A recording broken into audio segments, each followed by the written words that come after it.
afternoon, good evening. Welcome to Laugh and Learn. Yes, let's welcome to Laugh and Learn, everybody. And to get started, let's bring in the one and the only Mr. Smith goes to Yes, Washington. indeed.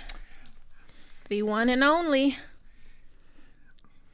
Does he have on drawers? Because I ain't got none on today, but y'all can't see. Listen. He is dressed. I was looking for Kim Joy. Who is this? Right? Izzy helped pack my bag, so my car was at the airport. So I told Izzy to get my Kim Joy wig. She got my Joy Kim wig. This ain't Kim Joy, this Joy Kim. So I'm gonna have to, so Kim Joy will show up when Jo Koy show up. We just use the voice. We don't have the hair. Let me tell you something. The flight was delayed, but I was determined to make. That wasn't the issue. We got here like 11:15. Deplaning took a minute because it was not even that many people on the plane, but they were moving very slowly. Then I left out of United, so I parked my car at United, but I came back on American, which is Terminal 4, and then I was at Terminal 7. There's no more flyaway shuttle, so I had to walk with my bags over to 7. Thank God. That's a lot. Flame, go back. Catch everybody up, because where were you and why did you go? What's up? I went to Chicago to drop my daughters off to see their mom and to get some new dresses made that USPS lost my boxes. Blame the right service. So I had to buy fabric while I was there to get dresses made. Yes, please. So, but overall, it was a good trip. We did the audition. Let me tell y'all something about Lauren Hogan, y'all. Lauren drilled me on this audition. Oh, yeah. She really tore my ass up on this audition because the first time I was horrible. I told y'all that, though. I was terrible. And yesterday I did much better, but I don't think I'm going to get this role. That white lady didn't like me. And then because she was white. She just didn't like me. I wasn't what she... No. We shall see what happens. I don't think that I was what she was looking for. I'm telling you how I feel. Because at the end it was, oh my God, Flame, your endeavors and you're going to do great things. And it was pretty much, yeah, bitch, I don't want you. Let me tell you something. I know how to read between the lines. I'm real grown. Flame, was that the version of Unfortunately? Yeah, very much so.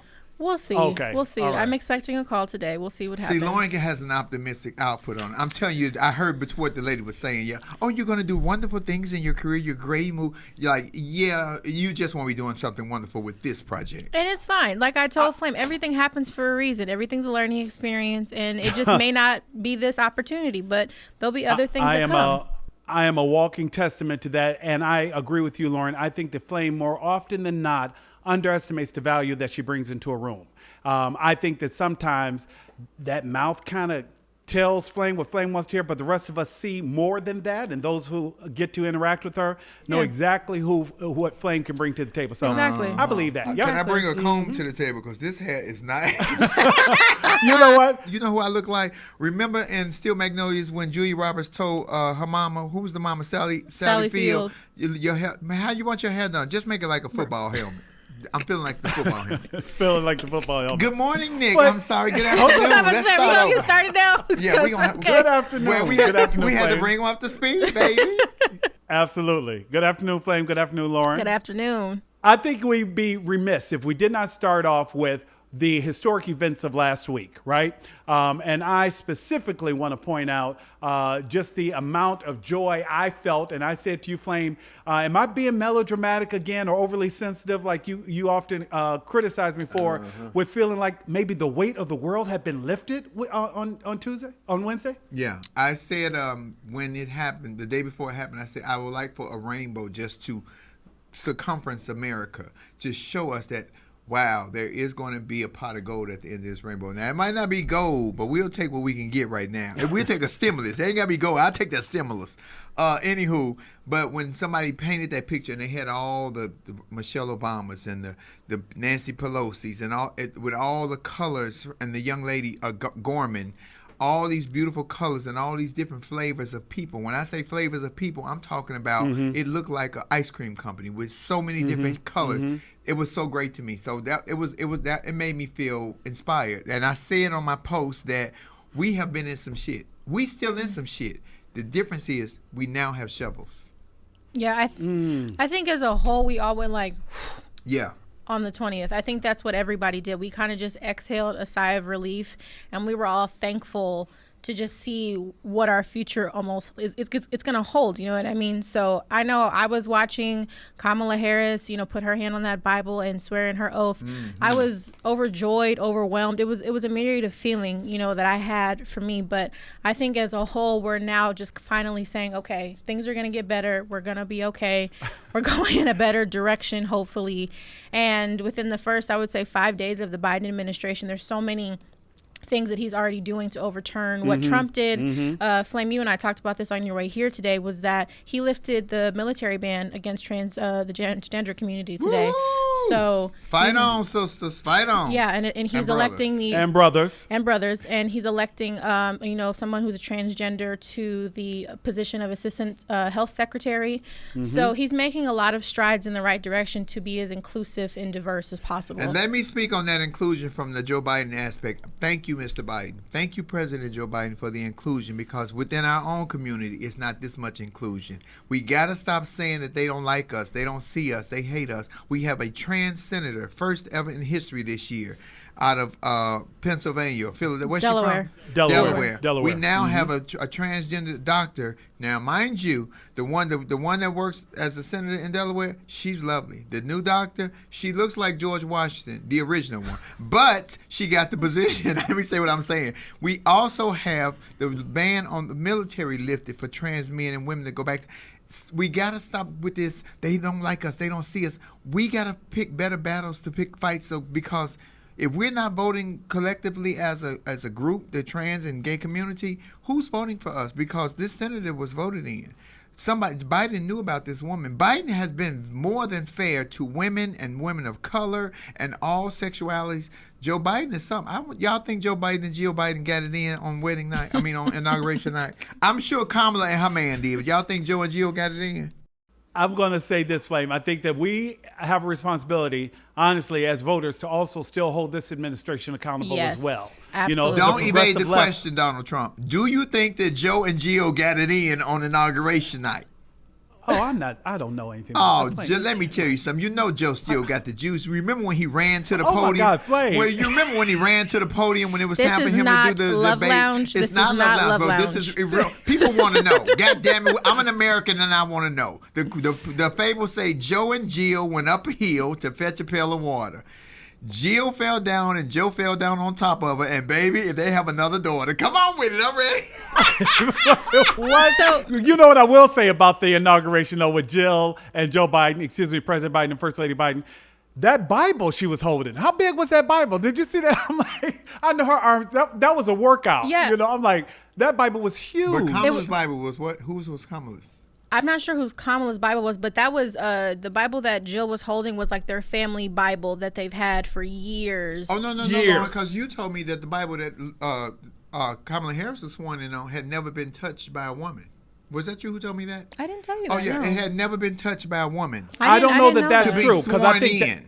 I didn't know that. Oh, well, I don't doubt that. Yeah. But I think that Bible was actually, if I remember correctly, and Flame S can jump in here, but I believe the Bible that Kamala used was the one that the woman who was like a mother to her had and had been in the family for a while as well. okay. It Yeah, had some type something like of that. historic significance Give me right. as well. Give me right. I just got off a plane. That I might be a little bit delusional. we're here together, and I know for a fact that it was also a proud moment. I want to give a shout out, Lauren, to your Soros. I think that it was definitely a proud moment for AKAs around the globe who were not surprised. I saw a number of her line sisters, help me here, Lauren, Yep. who were just talking about, no, we're not surprised. She's always been a leader, and this is what we come to expect of all of our sisters, that we can make a difference in the world. And now the world is seeing the power of what sororities can do and be, and Kamala is a shining example Well, of that. absolutely. And I wore my AKA sweatshirt to work that day, and everybody saw it, and I had no shame. And I also, too, want to point out that Kamala wore the color royal purple, and that was actually an ode to Shirley Chisholm. So, Nice. yeah, so Yes. overall, it was just, there was a lot of subliminal and significant things happening at the inauguration that day. So, more and more I'm learning. Female power. Lots of it. Sotomayor swore her in. Yes. A Latina Yep. woman. Shirley Chisholm, if you guys don't know, was the first black woman to ever run for president. This was way back in the 70s. Baby, she was Maxine Water personified. Maxine Water is like a little Rudy Poo next to Shirley Chisholm. Shirley Chisholm didn't play no games at all. I think that lady would hit you. I think that lady would hit you. For real. She was one of them. I know we have a special guest today, and before we go there, I want to talk about a couple more things with the inauguration specifically before we move on. I also want to recognize Amanda Gorman. We talked about just how inspiring she was, and I loved that this young woman stood there and delivered, I think, what was a poem for all time. And it was definitely one built and based on hope and inspiration. And I love to see young people who don't feel defeated, that she just really seemed to feel empowered. And that's the message she wanted to share. Yeah, I think it was also beautiful, too, because she was the youngest inaugural poet in the history of inaugurations, and her poem was just it was heartfelt, it was engaging, and it was just one that you could really connect with, so I just want to congratulate her on that. She's been actually speaking for a long time, and she had a speech impediment when she was younger, so this was a real accomplishment for her. And just shout out to Black Girl Magic in general, because she did the damn thing. Can I just talk about that this young black sister was a regular looking, a very attractive black woman, dark skin, because you always got this whole thing about the lights and the darks. And she wore bright yellow so you could see her ass from across the pond, baby. Oh my God, with that big old red thing. She had a beautiful smile. I did not see her speech because I had to rush to come to work to rehearsal that day. But I saw it after on CNN. She was fantastic. She was like, wow, I held myself that she spoke such powerful words. I wish I could speak powerful like that. I don't speak powerful. I just talk too much shit. But y'all like it. I thought it was beautiful. I did. I just thought everything worked in concert. I'm even going to say that I thought that the pre-produced special was good, that it moved. I'm going to even say this. This is where it even gets a little more interesting. I think that it was probably better because of the pandemic, if you want to know the truth, and because of the security concerns. I felt like it was more orchestrated and coordinated, and it moved. It was never boring. Like, I watched the event over, and I'm like, okay, I'm gonna watch a little bit of this. But I thought Tom Hanks really moved it along. I thought it was an interesting mix of people. I even called, I think, Lauren, I either texted you or Flame. I'm like, who is this girl with the short hair singing? I didn't even recognize Demi Lovato. And I thought Demi Lovato absolutely crushed it. Doing a little bit of riffing and everything there. Yeah, I just thought it was really well done. We're going to talk about the singing. Let's talk about the beginning part of the singing, too. Who sang? J-Lo looked lovely. J-Lo stayed in her range. Good girl. Smart girl. Well, I said this. I think J-Lo was pre-recorded, similar to how Beyonce was when she participated in Barack Obama's inauguration. Because it was just the fact that she didn't hit a bad note. Everybody knows J-Lo's not the best singer. In my opinion, the fact that she didn't hit a bad note made me a little skeptical. Like, okay, maybe this was pre-recorded. Overall, though, fabulous job to her. Kudos to J-Lo, but just my thoughts. Okay. Now, before we leave and go with Jim Coy, I have to give homage to Chicago, because when I tell you that Superfly and Black Mama, White Mama Sheba walked through them doors, when Michelle bust them doors open with that long flowing hair and that burgundy maxi coat like the Matrix with them pants and that big old belt buckle, I said, you know what, you tall black drink of water, because you can't call her that. Baby, that tear my ass up. I screamed, and they walked down the stairs like Millie Jackson said in Lovers and Girlfriends. They walked in like they owned the motherfucker. I said, yes, that's how you bump through the stairs. Flame, I saw a couple of women say, Michelle walked through those doors like 2 seconds before she took those rollers out and said, okay, Barack, hold these rollers. Let's go. We ready? And he was holding his wife's hand, so proud. Let me tell you something. I like they love. I like what I see on the outside looking in. I'm not on the other side, but for what they show us, I like their love. But you know what, Flame? Barack better hold Michelle tight, because everybody loves Michelle. It looks like George Bush sure does. Everybody, Garth Brooks, the way he ran over there, everybody was running over to Michelle. Michelle was definitely VIP. Barack is a pimp from Hawaii. He is not, and he from Chicago. He ain't pressed at all. That nigga's skills will always keep her at home. Now, understand what I'm talking about. Come on. Where we at?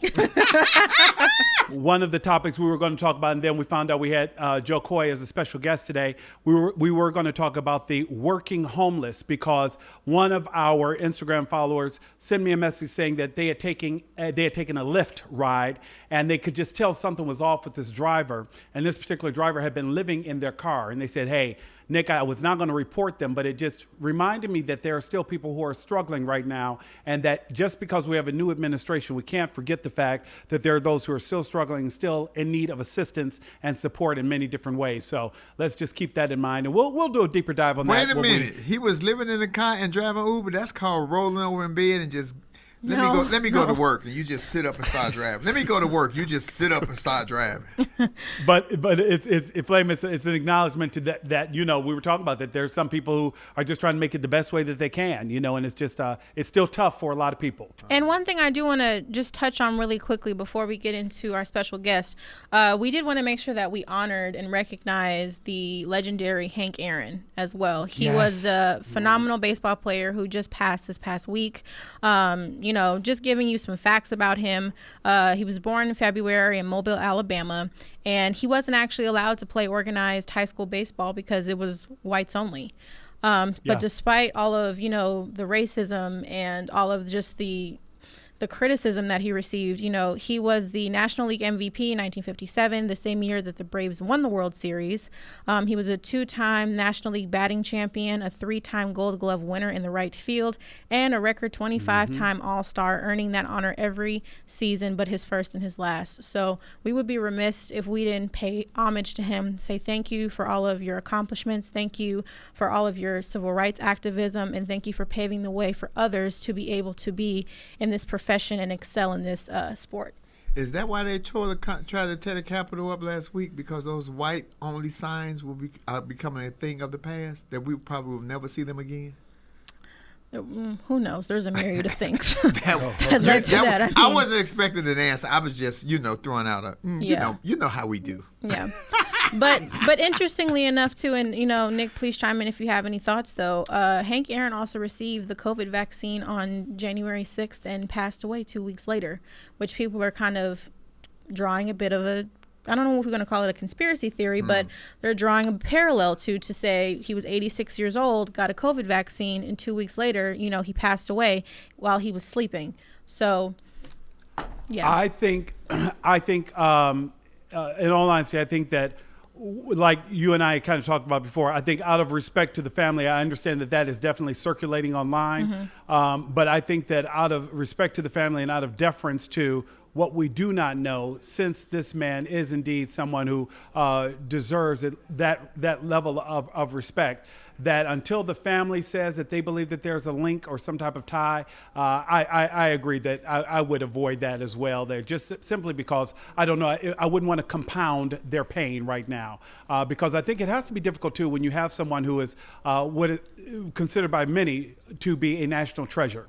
To lose them, you don't only lose them to yourself, you lose them to everyone else who then wants to reach out to you to say, oh, Lauren, I'm so sorry for your loss. Oh, Lauren, I'm so sorry for your loss. So you almost grieve it over and over again. Yeah. Or like many talk about when you have loss, you find yourself trying to comfort them. They're breaking down. You're like, oh, we're going to be okay. Miss Rosetta. Okay. I'm reminding you what your mama told you. Oh God! I'm sorry. Go ahead. Go ahead to our guest. Go. No. Go. I don't want what you said, Nicholas. I agree with you, though. But with both of y'all, what y'all saying, I'm not going to be politically correct. I'm not taking the vaccine. It's too much shit still coming out with this vaccine. It's one disease, right? It's one coronavirus, right? Well, there's different strands now. Yeah, now. There are different strands. But how many companies, then why they keep talking about, well, we predict in the next 3 months is going to be this virus. Oh, so that's when y'all going to release it? Because if you could predict that, why you didn't predict them them numbers for the billionaire lottery and shit? Well, don't, all that speculation, I understand what everybody's saying. I even understand y'all inboxes when y'all send me, Flame, you shouldn't be against the vaccine. You can't speak for me because I don't speak for you. If you want to take it, take it. If you don't want to take it, don't take it. But don't let nobody tell you what to do. Well, we don't want to make that the focus, so we do want to talk about Hank Aaron. Yes. So, anyway, come on, Hank Aaron. Rest in peace to a legend. Did he have he was very good looking. Wait a minute, didn't he have a candy bar named after him back in the 70s or 80s or something? No, you're thinking. Yeah. Did he? I thought we were going to Babe Ruth. No, Babe Ruth had one too, but Hank Aaron. Babe Ruth had one too. It was called O. Henry. Oh, Henry yeah. Yes, he did. How you know about that, Lauren? That was 25 years before you was even born. I was looking up some things after he passed away, I did see that. You know, anything got something to do with my food, my fat ass gonna remember. Yeah, O. Henry was named up. Give me an O. Henry. Ooh, that sounds so dirty. Henry. Hey, O. Henry. What you want, baby? O. Henry. That's just gay. Miss Jess, where are you? I see you all up in the comments. We are coming to you, Miss Jess. As a beautiful Latino woman who watched another beautiful Latino woman. Well, I don't know about Sotomayor. Hi. Hey, Miss Hi, Jess. Hi, Jess. Lori. Hi, Flame. How are you? How you feeling I after last missed you. week? I didn't get a chance to see you. I was in and out of quite a few I spaces. know. Quite a few spaces. I know. I know you got to see one of my favorite Chicago singers. Oh, Teresa. Yes, I love her. Yeah, She's amazing. I hung out with Teresa a little bit. So, Yeah. Justine, how'd you feel after the whole inauguration and everything, all the festivities from last week? You know what? Actually, I feel like we're getting back into a kind of normal. Because as you see, it was cold here in Chicago. The winter finally showed up. It's always cold in Chicago, and y'all carjacking car. Why they stealing everybody's car? They carjacking Oh yeah, terrible. I know about that. That carjacking is ridiculous. It's getting on a. It's really bad right now. Carjacking. And the CPS schools. Like they got 12-year-olds. Really? 12-year-olds Yeah. carjacking people. Wow. Yeah. It's really hot in the Wicker Park. You know where Wicker Park is, Flynn. Wicker Park and in like Logan Square in the gentrified neighborhoods. It's really bad though, the carjacking. It's kind of like scary and more scary than normal. So they back in a minute. So let me tell you how it's happening. Because I went out with my girlfriends the other night. We went to get taffy apples because I wanted some taffy apples. And we were in the grocery store. So the cars kind of box you in. Two, like one is on this side, one is on this side. So when you're backing out, then another one pulls behind you. So you kind of boxed in. They just What? And so I was paranoid. Like, are they trying to jack us because we were boxed in? I think they were just maneuvering their car. So I told my sister Tiff, baby, I'm about to hit this gas pedal and back straight on. We about to just go for it because I'm old daredevil. I do it to get away. But it wasn't that. It was scary. It was scary because you can't go to gas stations in certain neighborhoods, especially after a certain time, because they're getting you at the gas stations. While you going in to pump your gas and you come back, they're waiting on you. Right, 12-year-olds? That sounds like training day to me. No, when Denzel Washington got shot there. Even so, we have a big spot, North Avenue, Damon, and Milwaukee Avenue, and I know Flame and all my other Chicago people know where that is. So that's a train stop, a major bus stops, because there's 3 bus lines there, and the train and the cars, and that's a hot spot for carjacking. Right there in that area. We have 12-year-olds riding on bicycles with guns too. My husband was like, he came home from work and he said, this is, mind you, 2 summers ago. He said, I saw a kid with a bicycle branding his shit. I can't say that word today. At people that were walking by. He's on his bicycle. I said, get out of here. I go, did you at least call the police? He said, no. He said, I was trying to get home. Yeah, it's a very scary situation. I'm just going to pray for all my people in Chicago. Y'all be careful because it's dangerous out there. And the tighter people get for money and the longer we have to wait, the worse it's going to be for us. So, they don't need a good whooping. It's too late for that, Angela Hart. They don't need a whooping. It's too late for a whooping. Sometimes you miss that window of opportunity. What do you think about the homeless story that Nick was briefly talking about as well before he went out? Actually, I'm the one who sent the message. Oh, it was you. Okay. Yeah, it was me. So where did you see the message? So where did you see the story, See, I went to the grocery store Friday, and I called for a Lyft. And I don't want to get my driver in trouble, so thank God my name is on here as well as my Lyft account, because I don't want to get the driver in trouble. I was putting my groceries in the trunk, and I looked at it. It was real neat, but there were things in there, and I was like, why does he have, this tote and stuff? And I asked him, are you living out of your car? Again, I have no filter, and he said, why? He goes, what do you mean? I said, well, I'm just asking you. I wasn't afraid or anything, but I was like, it just hit, you know what I mean? Like it all lined up in that quick second, in the back of my head, it just added up. And so after a couple of moments of him like, oh, have you had experience, blah, blah, blah, and us back and forth banter, he said, okay, I'm going to tell you, but he said, you can't report me. I said, well, no, I'm not going to report you, because if I report you, you're going to report me and my customer rating will go down. I was trying to make him feel comfortable, with my banter, and found out that he actually decided, well, not decided, but because of financial circumstances, he started to sell things off and minimalize his life to try to pay off debt, and get himself in a better place. So he is sleeping in his trunk. And he actually, God bless, I hope everybody prays for him. He was supposed to be leaving here, Chicago, to drive to Georgia yesterday, Sunday. Wait, he was living in a trunk? Yeah, he sleeps in his trunk. Wow. He showed me the pictures. He explained to me how he did it. I said, do you need a blanket? Do you want something to eat? As he's driving me to my home, I was asking him these things. I was just like, and we had a real nice conversation. I asked him, are you sure, this is, you're safe tonight? Because it was going to be 10 degrees or 15 degrees at night in Chicago. And he said, yeah. And well, Miss Justine, Wow. let us just tell you thank you, because Black folks and Puerto Rican folks are just like that. We might not invite you to come in our house, but we damn sure give you a blanket and we'll feed you. Maybe you want a plate? I get you. We got some extra beef stew. We got some extra soup in here. We'll feed you. We got some extra fried chicken, but you ain't coming to stay in our house. I don't know you like that. We want to do that.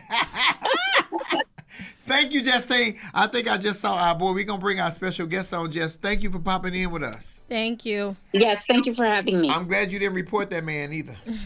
I'm not going to, no. I don't know. If that car would have been musty, I might have been like, dude, this car's sour. I'm calling in. Does that make a difference? Yeah, it definitely does. Let me do what I do, honey. Y'all just be mad at me. Shit.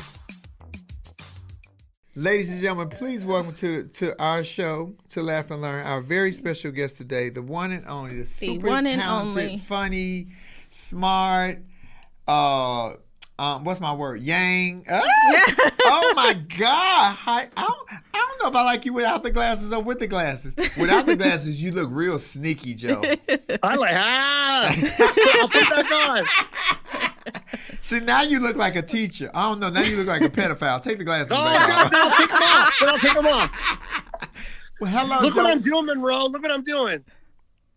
Are you right? Oh, you're in the I'm studio. in the studio right now. I'm doing the audio version of my book.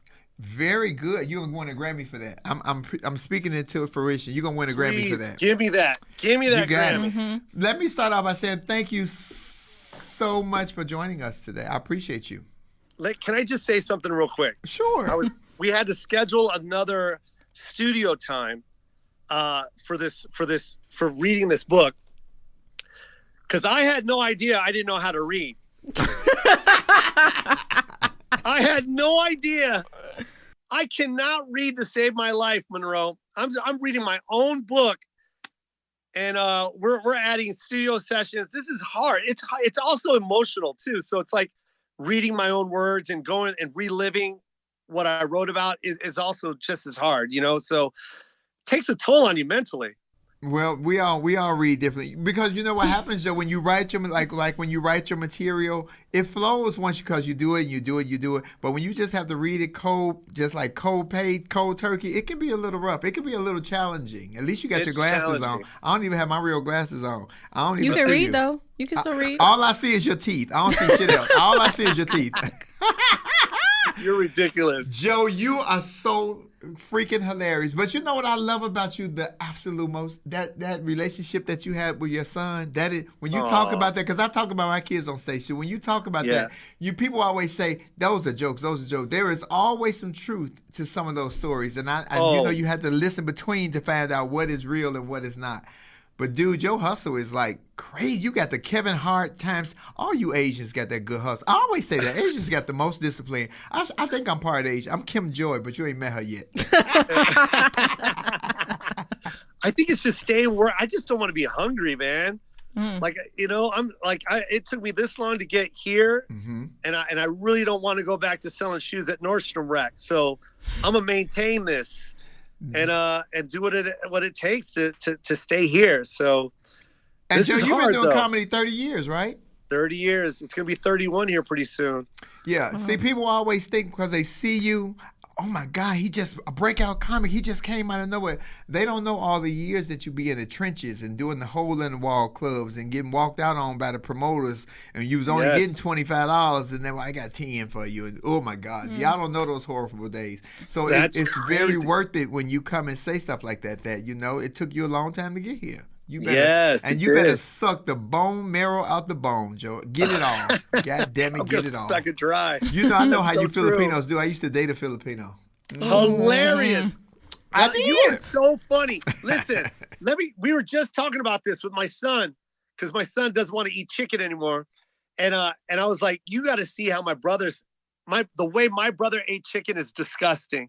He would gnaw off the cartilage, crunch it, then he cracked the middle and sucked the marrow. So what you're saying is not a lie. Oh, that's literally how they ate it. That sounds nutritional. It was so bad. It would be to the point where I'm just like, I can't eat anymore, Robert. I look at my brother eat and just like, I can't eat, man. So, Joe, let me introduce you to Lauren. Lauren is my partner here, Lauren Hogan. Hi, Lauren. And Nick was on, but Nick is on IG because he's in Arkansas. He also does the news over there in Arkansas. So Lauren been watching you. She knew who you was. Of course I did. Nicholas knew who you were, but we've been just getting freshened up on some of your stuff that you have done, because you got 2 Netflix specials on now, or 3? 3 Netflix specials on right now that's been trending for what? 2 years? Yeah, it changed my life, actually. This last one you did, though, Lauren and I was talking about that, because what Tiffany did for me was bring me on, because nobody else had given me that opportunity. All those people that you brought on, you given those opportunities. That payback is great, Joe. What made you do that? It's me as a kid and not having an identity. Being a mixed kid, you struggle, right? You stand on the fence, and it's like, I'm white, but I'm also Filipino, and I'm proud of being Filipino. And then, when my mom and dad divorced, I gravitated towards the Filipino side. So trying to get into this industry and talking about my mom and no one getting it and watching TV and there's no representation. When I finally got that opportunity to open the door, I was like, I'm going to let them all in. I'm going to get Filipino dancers. I'm going to get Filipino singers. I'm going to get a Filipino producer. I'm Filipino rappers. I'm going to get everybody in this door that I can, just to give us that one little chance, that little opportunity to show the world what our culture is all about. And that's what that was all about. Literally, that's what I pitched in the room. It was great. It was a phenomenal. My whole thing is, I love when we bring recognition to the arts specifically, because I think that as a whole, the arts isn't valued as something important anymore, which I think is ludicrous and just so unfortunate. So when you brought all those different elements, from music to dance to comedy, it was just like a great mashup of just what we should really, what makes us happy, really. So for me, that was probably my favorite special so far that you've done, because I'm sure there's going to be more, because like you said, you're hungry, so I know that there's definitely going to be more. But being that you've had this 30-year career, though, who was your inspiration to even get you to be in this space? Just in comedy, the space of comedy? Wherever you want to take it. It was Eddie Murphy. Yeah, Eddie Murphy changed my life. There was something about Eddie. Like, I was already into stand-up. Like, I loved Richard and I loved Carlin and all that. We're talking like 1981, 82, right? I was getting into comedy. But just something about the youthful and the hipness and the coolness factor of Eddie that resonated with me. Like, I enjoyed listening to him. Like, he was cool to look at, the way he walked on stage, the way I don't know, just everything about that guy. The way he talked about his mom, the way he talked about his uncle, like, it was just, I don't know, everything that he did. I was like, I gotta be him. I want to be Eddie. I want to tell stories like Eddie. You did, because that gangster uncle, that old ghetto ass uncle he had. When you talk about your gangster sisters, that is hilarious to me. Baby, let me tell you something. They always say, why black men don't date black women? Because they grew up with black sisters. Because when I tell you that my 2 daughters argue all day, and my son is like, I'm getting anything but a black girl, and that's bad to say, but it's the truth. Joe, that is, and I love that you are raw and authentic, and you say so much of what people are thinking. And I hate that comedy has become so censored that we can't say anything without offending these groups. But I commend you for being just like me, but just Filipino. I'm part Filipino too. I'm Kim Joy. Kim Joy. Hi, Kim Joy. I was gonna say, let's talk about Kim Joy. Does he know about Kim Joy? So Kim Joy is a character I created because people always say that I got Asian eyes, because especially if I had an edible and I'd be looking real yang. And that's my little blocker, because you know you get the haters on your social media. So Kim Joy will show up and like the beauty supply, we will black you. That's hilarious. That should be a tour. I can see that tour. Kim Jo Koy and Kim Joy, the yang and the twang. Yes, I'm the twang. I'm the twang, y'all. Ask me why. I'm telling. When I saw you, when Tiffany did that special with everybody, man. I mean, first of all, everyone crushed it that night, and I became fans of everybody that night. But man, you laid it down. I remember I hit the follow button right away when I watched yours. I went to Instagram. I was like, "Yo, who is this?" Hey, follow. That next special. Your next special could be built around that Christmas tree. How big was that tree, Joe? Oh my God, 22 and a half feet. It was crazy. Really? Yeah. I saw you and the family putting that up I'm like, oh my God. Now that's just doing it too big, Joe. No, it's never too big, especially during the times that we're in right now. I had to give my son the best Christmas, and I had to give the whole family the best Christmas. We were all stressed out, so I was like, yo, let's do this big. That's gonna be the name of my special. My next special. It's never too big. Yes, I like that. Well, also too, that's hilarious. You kind of just mentioned something, being that this is a pandemic. How have you been handling it, being a dad? Like, what's been going on? I've been loving this year. I've never. This is my first time being with my son a whole year, like a whole year. Every weekend I'm with my son. Like that's the last. I mean, for the whole time my son has been born, I've been always gone every weekend. That's the life of a comic. And man, 2020 was just, I know it sucked, but man, I loved it. I was with my son every single day. And thank God I was in a position where I can financially do that. And I know that there's people out there that are struggling, and I can't wait for things to get back to normal again. But God damn, I loved every minute with my son. It was the best. Okay, so Joe, I got to ask, because you got a lot of swag, and you say you Filipino and white. Where'd you get all this swag from? From the Filipino side or from the white side? I think that's 100% the Filipino side. My brother, if you ever met my brother, he was wearing women's tapered jeans in the 80s because it was the only thing that was tapered. Guys usually had the straight legs in the back of the day. My brother was already wearing women's jeans, Vidal Sassoon. And I'm like, yo, why are you wearing those? He's like, look how it looks, Joe. Goes right on top of my boots. And he was right. Like I wore women's jeans too, but for very different reasons. But that's funny. Yeah, my brother always had that swag, man. There was something about him, and Filipinos just got that Spanish influence, that swag. That it's pretty cool, man.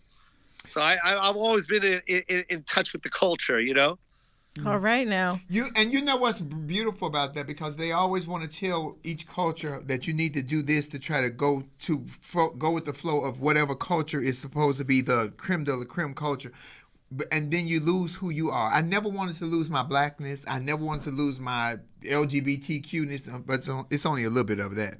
I never wanted to lose who I was as a comic, because when you let people mold you to who they want you to be, you lose yourself, and then you lose what you could have been. And I love that you stay so true to who you are and keep your culture right there in the front. Because I talk about the real stuff, and people always say, Flame, you just tell everything. It's so authentic. Jo Koy, you tell everything.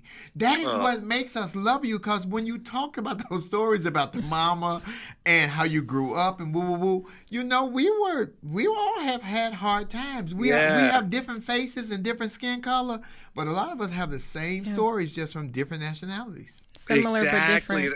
And I love the fact that funny is universal. We all speak the same language when it comes to funny.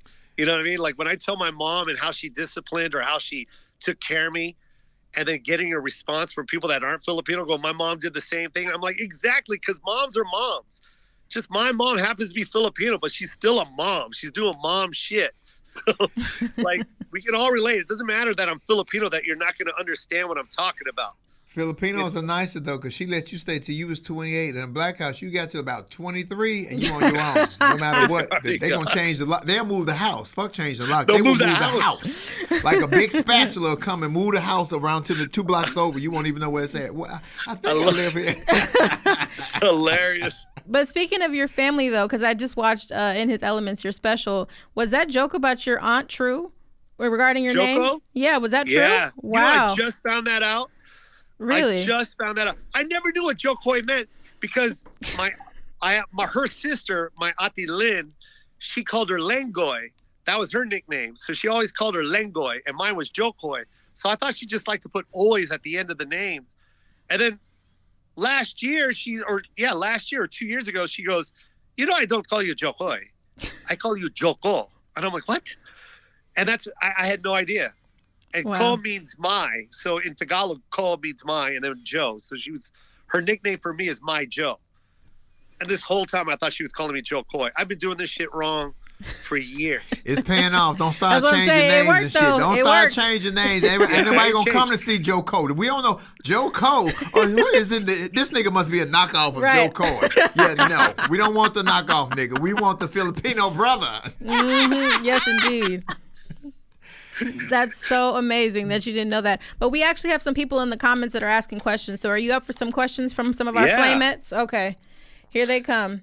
So somebody's asking, Jo Koy, tell us about your teeth. They're all fake. Yeah, they're all fake. This is the most expensive toilet you'll ever see. I spent I bought 2 sets of veneers, and my first set was $58,000, and the second one was $60,000. I got it from Dr. Madahi in Beverly Hills. He's the best. He's been on Oprah. He's amazing. He's been on Doctors. This guy does the best set of teeth. I fell on a rock when I was 12 years old. I fell on a boulder face first and knocked out my 4 front teeth, all 4 of them. They were all broken in half. So until I was like 30 years old, I had like these big brown teeth that they were hideous. And when I finally got money, I'm like, I'm going to change this shit right now. Oh, you changed it too, because Right. they shiny. Pearly. But you tell that Dr. Huluka, whatever his name is, ask that nigga, do you got a discount? Because I can't afford no $58,000. Good God. Yeah, $2,500 a tooth. My tits Monroe. didn't cost that much. Good God. Yeah, it was pricey, but it was worth it. I am very excited to one day be in the same space with you and be on the stage with you, because I think that the energy will be fantastic. I can't Let's hardly go. wait. Well, we got to get rid of this damn pandemic. And why I'm asking you about this pandemic, Joe, what do you think about this whole vaccine thing? What's your take on the vaccine?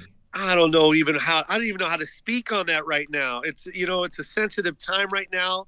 You're talking to a guy that's never taken a flu shot because I don't believe in flu shots. We're talking about a guy that has a child that I don't give vaccines to, and I've never have, because I've heard a lot of things about vaccines. You know what I mean? So what do I do now? Like, where do I go? Where do I stand? We're in a different time now. We're in and I don't know how to act or how to respond. And then also my livelihood depends on this decision as well, I feel. So as of right now, the vaccine can go fuck itself until it becomes right. Until I don't see somebody fading or dying from it.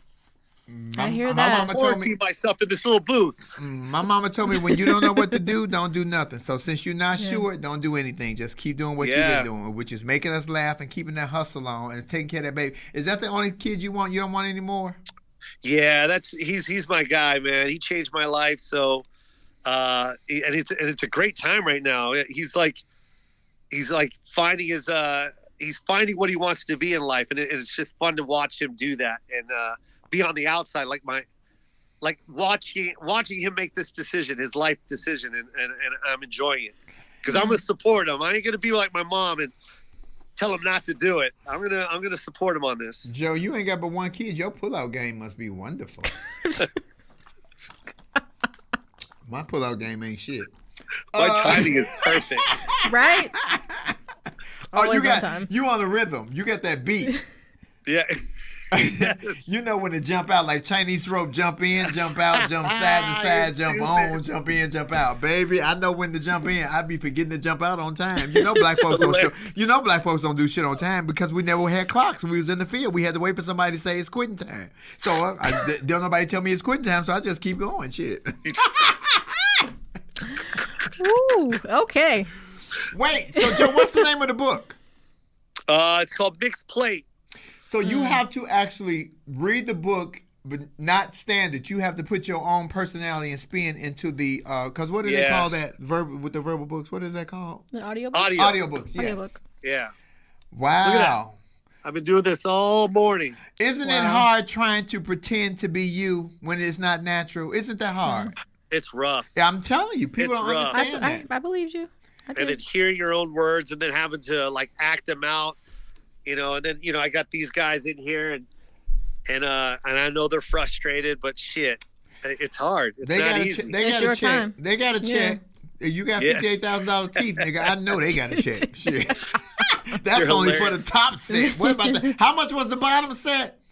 What this was the whole mouth and for two sets were $150,000. So ladies, do you know that you can get some $150,000 head? Oh my God, that is amazing. That should be your pitch, Joe. You are so bad. Very bad.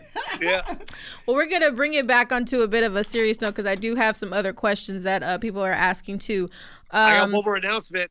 Oh. We want it. Before we get serious. Can I? Yeah. Yes. So my second special coming in hot is on Netflix. It's the one where I shot it in Hawaii. And Steven Spielberg watched it and brought me in for a meeting. And I sold him my movie that we're filming in May. So May 12th. Hey, congratulations. Congrats. Yeah. That's major. Is there any parts for any trainees in there? I think I know a girl. Yeah. She can wear any color hair. She can look like whatever you want to look like. Asian, Let's go. Let's do it. Right. I can be the grocery store. I'll be the bitch that robbed the bank. I don't care. Just put me in the damn movie. Done. Shout out to Dan Lin and Steven Spielberg, Holly Mario, everybody on that team. Oh, God. I've been a fan of Steven Spielberg's for so many years. Steven Spielberg has the greatest movies. Everybody thinks Steven Spielberg's first movie was Color Purple. That's what black folks think. This is black folks. I'm talking about black folks right now, Joe. Baby, Steven Spielberg did E.T., with so many movies that when we were children. Indiana Jones. Yeah. Oh my God. I just need Harrison Ford. Harrison, let it go, boo. You can't do it no more. Hey. He can be the great granddaddy, but the nigga can't jump across no more ropes. The nigga can't even fly the planes without crashing to the goddamn. Yeah, Harrison, knock it off. And I love Indiana Jones, all of them. But we don't want to do Indiana Jones and the old folks' home. Let it go, please. Just let it go. Oh my goodness. Joe, you can be the new Indiana Jones. You young enough to look virile. I'm ready. So switching. So congratulations. That's major. That is huge. We are definitely going to keep an eye out for that. But I want to know too, and so do some of the Flamettes in here. You've had a very long career. It's 30 years. What has been the biggest obstacle or biggest hurdle you've had to overcome just to kind of get to that next phase of your career? When Netflix told me no, when they said when they were getting everyone they were giving our specials in 2017. They were doing original comedy, and I was selling out everywhere. I was selling shows out everywhere, and I thought for sure they were going to give me an hour special, and they never offered. So then we kept taking meetings, and they kept saying no, and then I offered to fly them out to watch me perform, and they kept saying no, and I just didn't understand why they kept saying no. And I literally wanted to go to Twitter and go, hey, everybody, cancel your subscription to Netflix. They don't like Asians on their network. I wanted to do something like real ill like that, but I knew that would be the stupidest decision. Mm-hmm. So I went and produced it myself. So Live from Seattle, I shot myself. I paid for it myself. Wow. And I remember as I was taping it, they still called us and let us know that they weren't interested. Like they got wind that we were taping it ourselves, and they were like, hey, we're still not interested. And that was by far the biggest obstacle ever, because I literally wanted to quit stand-up at that point, because I just was like, it's never going to happen if they're not going to give me a shot. Like, I don't understand why they don't even want to give me a shot. Like, I was I was killing it on the road. I had this huge fan base, but yet I can't get a Netflix special, and I didn't get it. And whatever the case may be, you know what I mean? They have their reasons, and I'm not gonna hate them for that. But if I didn't shoot that special myself, they would have never got it. And we brought it into them, and they bought it from me. Thank God. I love you, Netflix. And me too. I love Netflix. I love them so much. I love the story that you just told, because you know what that did, Joe.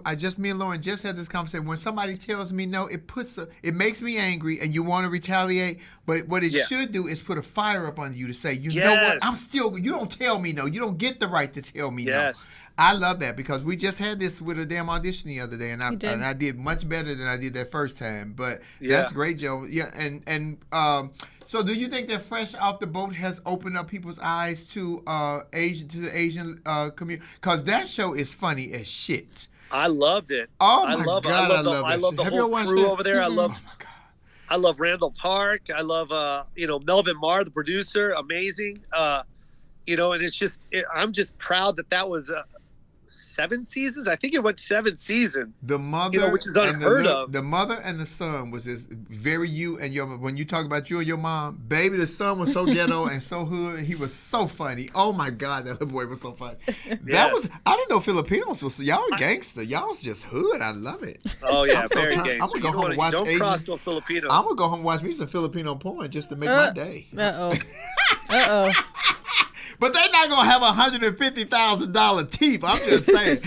I had to buy 2 sets, Monroe. That's crazy. Look, the first me set was too. expensive. Me too, Joe.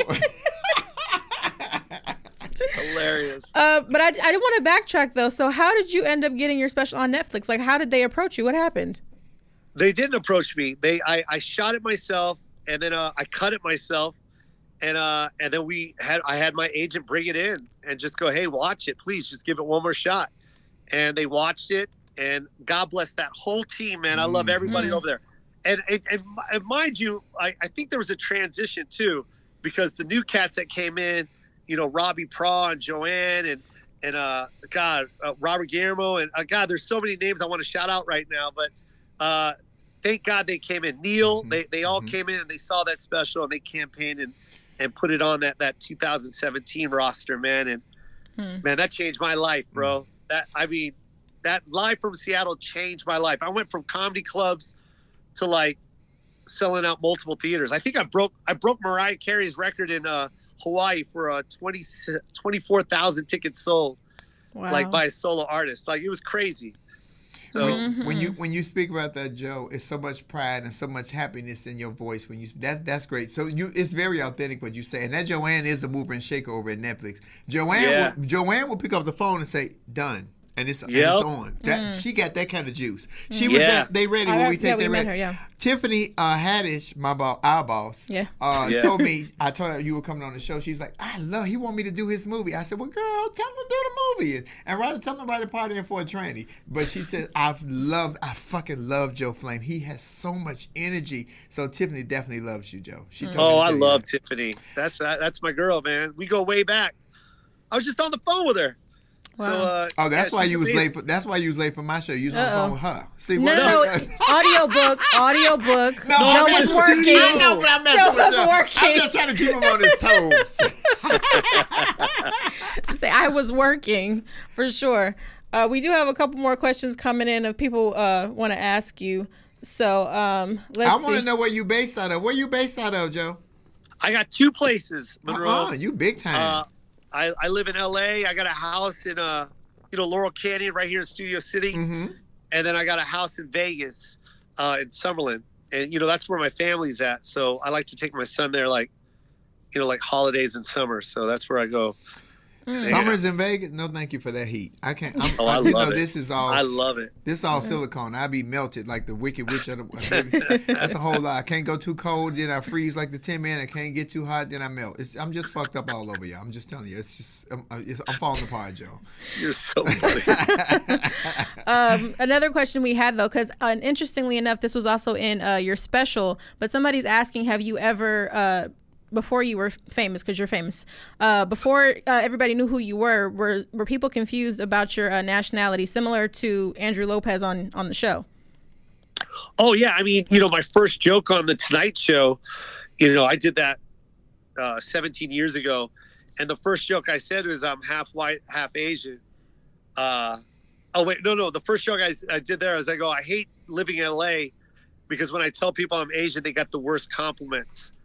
And that's a true story. I used to tell people I was Filipino and they'd be like, oh my God, I love orange chicken. I'm like, that's not, Filipinos don't eat orange chicken. What are you talking about? So yeah, that identity and being mixed and people always trying to find out what I was, especially because I was Filipino, it was kind of annoying on the come up, It was like I felt like I was always an ambassador of the Philippines, like telling people about our food because they didn't know what Filipino food is. They just assumed that it was Chinese food or, what I mean? It was just always that. So yeah, it sucked, coming up. And that's another reason why I did that special in the Philippines. I wanted to give us that identity and let people know a little bit about our culture, And you show more than just that. You guys are not just what did you say you guys were, nurses and dancers?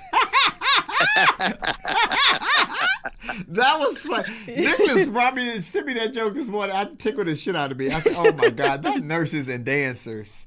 Joe, you got moves? He used to be a B-boy. You said you were a B-boy. I'm a B-boy. I was a B-boy from back. I wasn't a B-boy. I just used to be a boy. Wait a minute. What happened? Does that so that would be B-boy, be a boy. That doesn't exactly qualify, but we'll take it for now. We'll take it. For sure.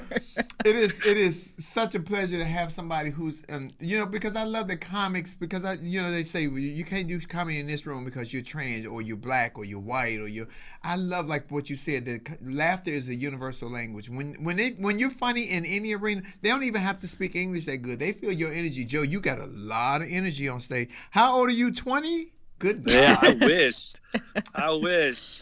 You be bouncing around and jumping around. I'm like, I'm just going to walk. I can't do all that running, my fat ass.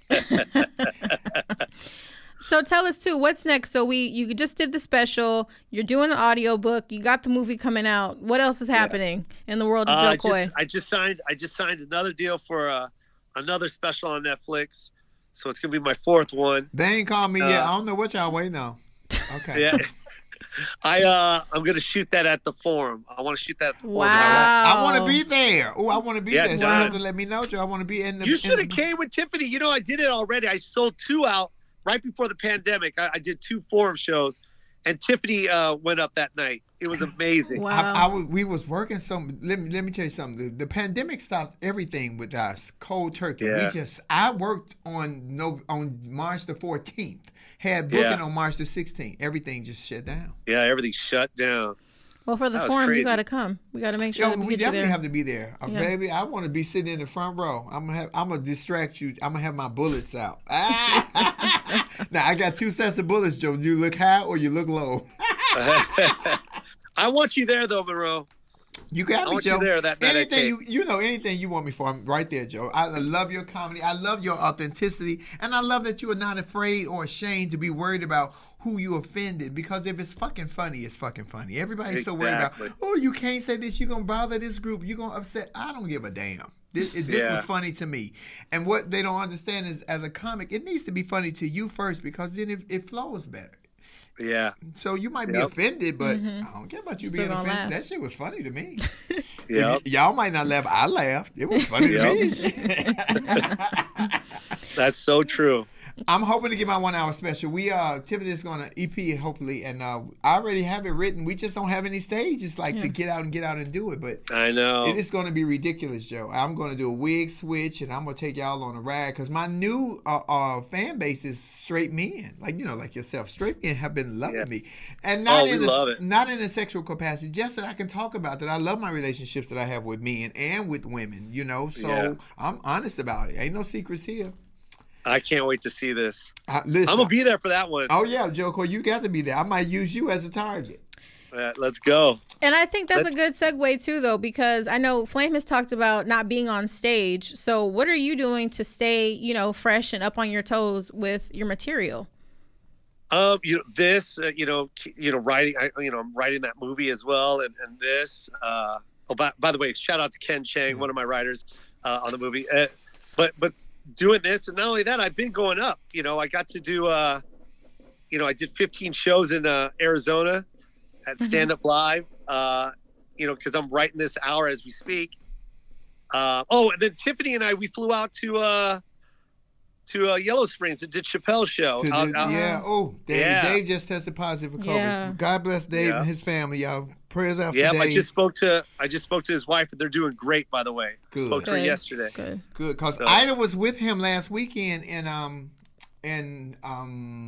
they were in Austin, Texas for Angelique's birthday. And Ida said they went to breakfast afterward, and Dave Chappelle brought up my name and just went on and on, giving me praise. Mind you, Joe, I didn't even think that he knew who I was. I thought that was great. Knows. I'm like, okay, Dave, what's up, pimp? And call a girl. I'm ready. Yeah. I am so ready Dave. to work. And I want to be on stage with all y'all greats because I want people to see that this ain't nothing but comedians. This is just a bunch of comedians. You know, I tell all the alternative comedians now, I took the beatings for all y'all. I was the slave. They beat the shit out of me for 20 years because, Joe, I had horrible backstories from other comedians when I first came out because I was living my truth. But when y'all did finally come around, not you, I'm saying when the comics finally did let down their shield, Flame just like one of the fellas. What's up, player? What's up, pimp? You know? Yeah. So, and I received that. I don't take that as disrespect. I don't take that as shade.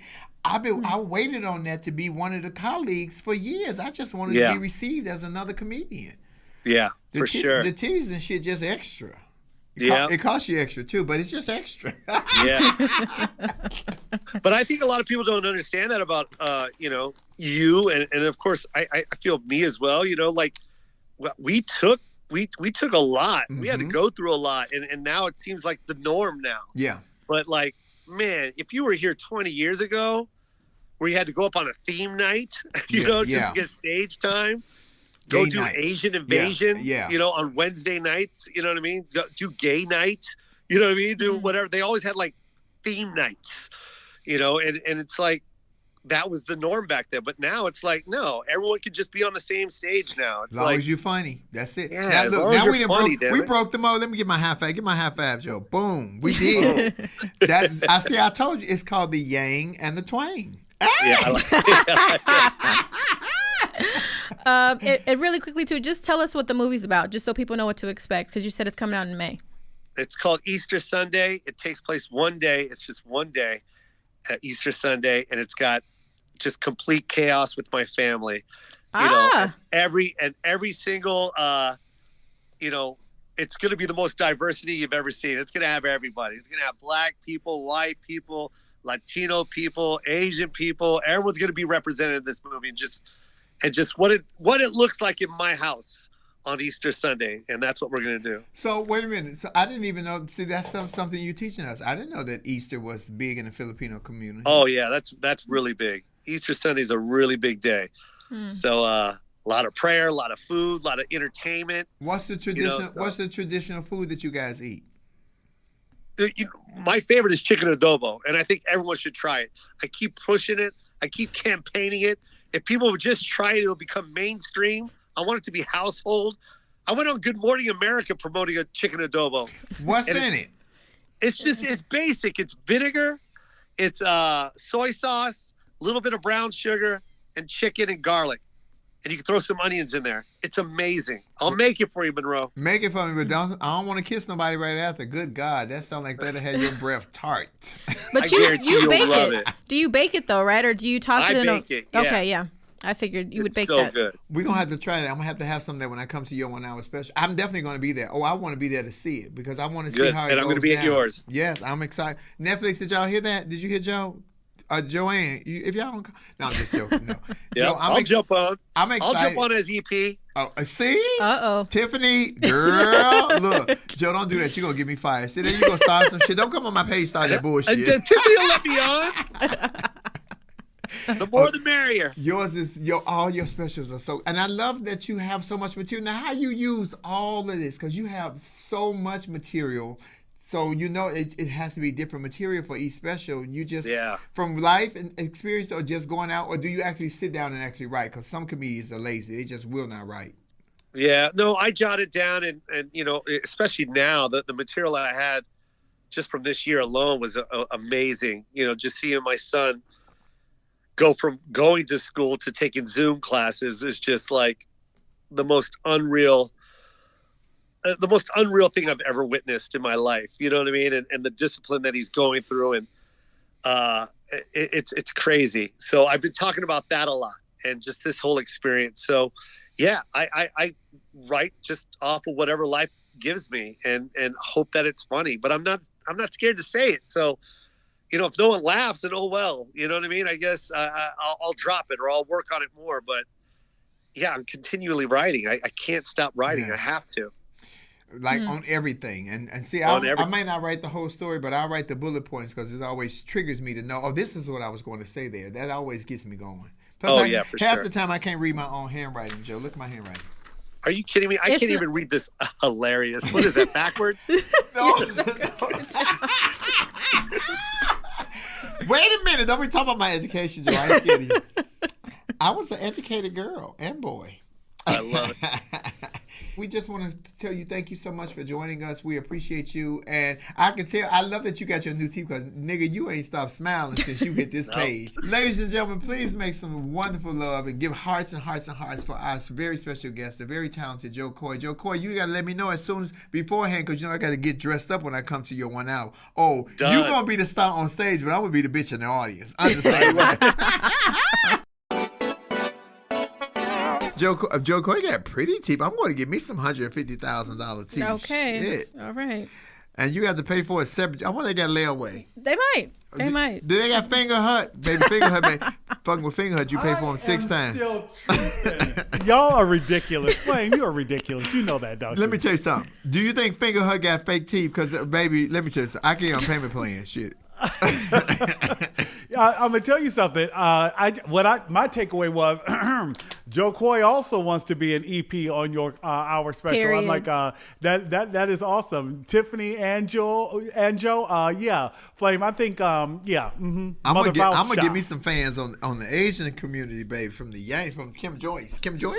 Yeah, but you know, Lauren and Flame, some of the bigger takeaways. I just want to go back to what Joe just shared with us. You know, we had joked about his aunt making the name Jo Koy, and it was actually Jo Koy. And I love that. I just loved how you, Flame, recognized immediately his authenticity with that, just sharing real stories, which is what makes it so funny. Because you've talked about why that's so important as a comic yourself. Yeah. Because, you know, you have that, even with all the stuff that we talked about on Netflix, with the whole football player, people always say, is that true? There is always truth to the stories. We may not, we find the funny. Some of the stories are hurtful. Some of the stories are painful. But as a comedian, you find the joy to turn it around. So it's kind of like a therapy. I'm retelling this story that hurt me, but I'm telling it to a way that I can make y'all laugh with me because y'all can help me heal this pain. I might not be out y'all to fix my life, but I damn sure saw some shit. Ain't that But we right? turned that down, though, right? What? We turned that down. What? Ayala fix my life? Oh yeah, Alana wasn't gonna fix shit. She better fix them damn ankles, huh? She did it herself. You know what? Lauren, Lauren, you're gonna have to learn to use your right hand just to like hit every now and then because there are just sometimes I'm like, Lauren, you know, The thing is, Nick, I don't want to get hit back. She gonna forget we're on camera and I'm gonna get hit. I don't want them problems. I know her mama. I would never hit on. And her daddy is a big old fireman. Oh no, thank you, baby. I can't. Oh my God. I'll tell you something else too. I want to go back to Joe one more time before we close out because that's Lauren. The comments were coming too quickly. You couldn't. Yeah, it was just I a was lot trying. coming. It was a lot coming. You know, Joe also just talked about something, Flame, that I just think is just. Something that's worth recognizing once again, the power of family and paying it forward. Joe talked about why his most recent special right now on Netflix, where he made sure he went back, he highlighted DJs. He highlighted dancers. He highlighted his brother who cooks, who's a chef. And they did all of this and they talked about different ways to just uplift, shine a light on, glorify the Filipino community. And I just thought it was absolutely fantastic because that is what we should all aspire to do. Remember, Common even talked about it, how to whom much is given, much is expected, right? And how he has worked to pay it forward. We have been blessed to have people on the show who seem to have that as part of their core principle, and they have shared that as guests. April Ryan shared that as a guest. Tisha Campbell shared that as a guest. Common shared that as a guest, and now Joe shared that as a guest, talking about how important it is that you recognize where you come from and that you try to support others who are also part of the journey. Side note, I appreciated the shameless plug of all that we have had already on the show, because the show isn't doing that well. So good, kudos to you, Nick. Love that. Yeah, I don't want to be. Kudos to you two, because you two carry. This is what I'm talking about. The reason this works is that I'm not in that room, but I'm so in that room with you. Lauren, you keep it going. Flame keeps it going. And our guests are comfortable and they're having a good time, and our listeners are enjoying it. And I want you all to go ahead and close it out, because this is what Laugh and Learn, again, is all about. You know, we talk about a little bit of everything, and we are not trying to get anyone at all to change their mind, Lauren. Yes. We're not getting you to change your mind. As Nick said, we're getting you to use your mind. So if you have one, because some of y'all ain't got one. Let me tell you the truth. I've been on the plane for 4 hours. Some of y'all ain't got no damn man. I'm telling you, people, some of y'all crazy.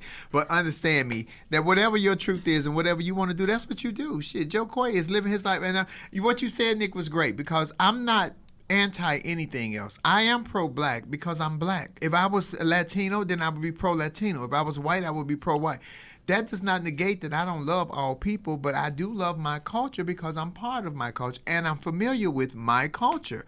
You know, it's when you grow up in another culture and you're one thing and you're trying to pretend to be somebody else. That's what we were just talking about with Joe. Don't let somebody mold you and you lose so much of you that you can't find you again, because then you're doing what they want you to do, and you may be making the money, you may have the fame, but you won't be happy. You won't be happy because you have lost yourself. Every time I lose myself, I turn around and look in the mirror, because if I start backing up, I sound like one of those garbage trucks. Beep, beep, Stop it. beep. Just fat as hell. I love it. Big booty. Big booties in the house. Say, hey. I'm not going to lose me. Don't lose you. Whatever your decision is, baby, that's your decision. I'm talking shit, but y'all know what I'm talking about. Y'all know what I'm about to close out with. Whatever choice you make with these 8, 9, 12, 15 companies giving y'all, we don't need one. You don't need two. Now you only need one. First it was you needed two. Then it had to be at sub-zero temperature. Now the motherfucker can sit outside and be room temperature. I don't even like room temperature water. I'm telling y'all right now, it's too many theories. It's too many vaccines. If it's one illness, then it should be one vaccine. I ain't telling you what to do. I'm just talking. I'm talking my shit. Ain't that right, Lauren? Yes, and to reiterate, Nick, what did we say? We're not trying to get anybody at all to change their mind. Just getting you to use your mind. And your Lysol. I love you And guys. your Lysol. Flame sprayed herself and got sprayed getting off that plane. So just so y'all know how this worked. And I'm supposed to get a coronavirus test again today. Yes. If not today, I'm going to get another one tomorrow, because I want to make sure the people around me are safe. But I was very precautious. Y'all know I almost got a hazmat suit. Shit. Flame, last thing I'm going to say because again, people have been coming into the comments. I want to thank everyone for remembering to subscribe, to comment, and to share the show. If I don't get back to you right away, please don't hold it against my heart, because my heart is in it. But I've had to turn the alerts off of my phone because we all kind of work and do other things, you know. So and they've been flirting with you. Y'all been sending Nicholas all kind of pictures and everything. Y'all been flirting with Nick, trying to get something. How y'all know Nick ain't got a significant other? How y'all know he ain't got a girlfriend? Y'all know y'all thoughts. Y'all know y'all just sending all. I seen some of the stuff y'all been sending. And on that note, Nick, where can everybody find you? You can find me at Nick Smith News on all social media platforms. And where can we find you, dear? Well, you can find me on Instagram at Lauren Armani H, as well as on YouTube. I'm just Lauren Hogan. No. I was told to get a YouTube, so I've been uploading the videos that I was instructed to. She is very professional. I don't care what Triple say about her. And you can Triple. And you can follow something? me on Flame Monroe. What is Flame_Monroe on Twitter, Monroe Flame on Instagram, Flame Monroe on YouTube, and Marcus Flame Monroe Parker. That's a legal name. If you want to send a check in Marcus Parker, I can cash out. But if you send me a check in Flame Monroe, it's just like sending me like sex with a condom. It's just not gonna work. It's just not gonna work.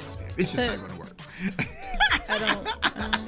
I'm in my head. I thank you guys so much. We appreciate you. Thank you, Kendall. Thank you, Tribble. Thank you, Nick Smith. We miss you here in the studio. Thank you, my Lauren Hogan. Thank you, Flamettes, for joining us, and all the Jo Koys. Y'all follow Jo Koy. Jo Koy got a new movie coming out. Jo Koy is doing big things. That nigga had a 22-foot Christmas tree and $150,000 teeth. Ladies, I don't know if he's single or not, but he ain't married. I say all is fair in love and no ring, because he might get it and you might not. He might not put a ring on it, but that nigga might put a ring around it. Sometimes that's most important. Hey. Hey, Beyonce girl. And I do want to say, too, thank you, Flame. You thanked all of us. We need to thank you. So thank you for providing us the space to be here. I love my team. This is a great team. All 5 of us. And I'm telling you, we making it work. And because of you guys. So all 5 of us here and all our Flame Masters out there, we thank you guys. We'll see you guys on next week. Love Lounge tonight on IG between 6:30 and 7. I'm home alone. The kids is gone. We going to get real foul. Real nasty. I see y'all then. Bye. Peace. Bye, Nick. Bye-bye.